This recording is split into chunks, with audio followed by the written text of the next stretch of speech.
formal about sending tanks to Ukraine. 11 months in which the Ukrainian people have showed Putin and the world the full force of their courage and the indomitable determination to live free. And through every single step of this horrific war, the American people have been strong and unwavering in their support, and Democrats and Republicans in Congress have stood together. The United States has worked in lockstep with our allies and partners around the world to make sure the Ukrainian people are in the strongest possible position to defend their nation, their families, and against the truly brutal aggression of Russia. I haven't seen the likes of this in a long time. The United States and Europe are fully united. This morning, I had a long conversation with our NATO allies, German Chancellor Scholz, French President Macron, Prime Minister Sunak, and the Italian Prime Minister Meloni, to continue our close coordination and our full support of Ukraine. Because you all know I've been saying this for a long time. The expectation on the part of Russia is we're going to break up. We're not going to stay united.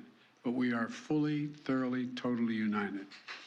With spring approaching, Ukrainian forces are working to defend the territory they hold and preparing for additional counteroffensives.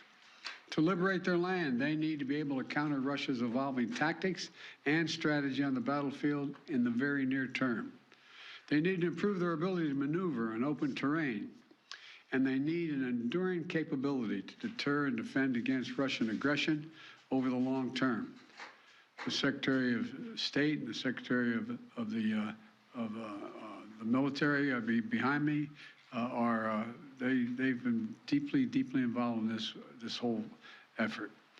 Armored capability, as General Austin will tell you, has been critical, and that's why the United States has committed hundreds of armored fighting vehicles to date, including more than 500 as part of the assistance package we announced last Friday. And today I'm announcing that the United States will be sending 31 Abrams tanks to Ukraine, the equivalent of 1 Ukrainian battalion. Secretary Austin has recommended this step because it will enhance the Ukraine's capacity to defend its territory and achieve its strategic objectives. The Abrams tanks are the most capable tanks in the world. They're also extremely complex to operate and maintain.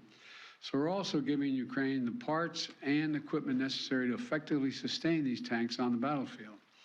And we'll begin to train the Ukrainian troops on these issues of sustainment, logistics, and maintenance as soon as possible. Delivering these tanks to the field is going to take time. That we'll use to make sure the Ukrainians are fully prepared to integrate the Abrams tanks into their defenses.